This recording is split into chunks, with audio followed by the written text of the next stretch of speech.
के 3 ऑप्शंस उनके सामने रखे गए थे, लेकिन आज उसकी भी तरदीद हो गई, हमने देखा। आपके ख्याल में इमरान खान के पास सियासत के लिए अब क्या कुछ बचा है? देखिए, झूठ के पाँव नहीं होते और उसकी ज़िंदगी भी बहुत कम होती है, शॉर्ट लिव्ड होता है। उसकी बेशक आप कह लें कि गॉयबल्स की तरह आप इतना झूठ बोलें कि वो सच लगने लगे और फिर दोस्त कहने लग जाएं कि जी वो लोगों ने उनका झूठ ख़रीद लिया है सच मानकर, लेकिन फिर भी झूठ झूठ ही रहता है। मैं थोड़ी बात ये साजिश के हवाले से करना चाहूँगा कि NSC का जो हैंड आउट है, फ़ौज ने उसके जो NSC का हैंड आउट है, प्रेस रिलीज़ है, उसके हवाले से बात की है। कोई सफ़ीर के ख़त पे उन्होंने आज कोई बात नहीं की है। उन्होंने कहा है कि हमारा इनपुट उसमें मौजूद था और उसमें साजिश की कोई बात नहीं थी। उन्होंने सफ़ीर के ख़त को कोई रेफ़र नहीं किया अपनी गुफ्तगू में, जैसा कि दोस्त वो सफ़ीर के ख़त की बुनियाद पर साजिश। दूसरा, उन्होंने कहा कि उसमें जो कहा गया है कोर्स ऑफ एक्शन भी दिया गया है, वो क्या था? डिप्लोमेटिक चैनल से डिप्लोमेटिक नॉर्म्स में थ्रू प्रॉपर चैनल डिमाश दें। उसमें तो नहीं था कि जलसों में करें, टीवी इंटरव्यूज़ में करें, उसमें था डिप्लोमेटिक चैनल से डिप्लोमेटिक नॉर्म्स में थ्रू प्रॉपर चैनल, इस्लामाबाद में भी और उस कंट्री के वहाँ भी डिमांड थे, बल्कि उसमें कंट्री का नाम भी नहीं लिया गया था।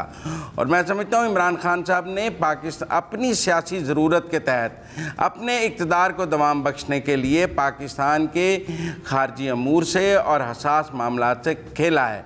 जैसा कि उन्होंने कल एटमी हमारे प्रोग्राम के हवाले से बात की, सही बात है, जो बात इमरान खान कर रहे थे वो तो भारत करता है और हमारे दुश्मन ममालिक करते हैं, जो इमरान खान साहब पेशावर में कर रहे थे।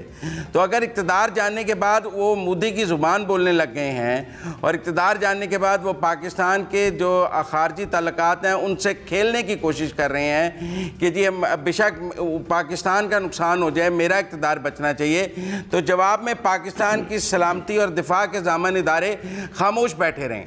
उनका काम नहीं है कि वो दिफा के ज़ामन इदारों का और सलामती के ज़ामन इदारों का, कि जब पाकिस्तान के सलामती से खेला जाए तो वो उसका कोई जवाब दें, वो सूरत हाल को वाज़ेह करें, सच को सच करें। वो खामोश बैठे रहें। उनका नहीं काम है कि वो झूठ को झूठ कहें, उनका नहीं काम है कि वो बताएं कि पाकिस्तान का मुफाद किस में है। कल तक जब वो बताते थे तो सब वाह वाह करते थे क्योंकि सूट करता था।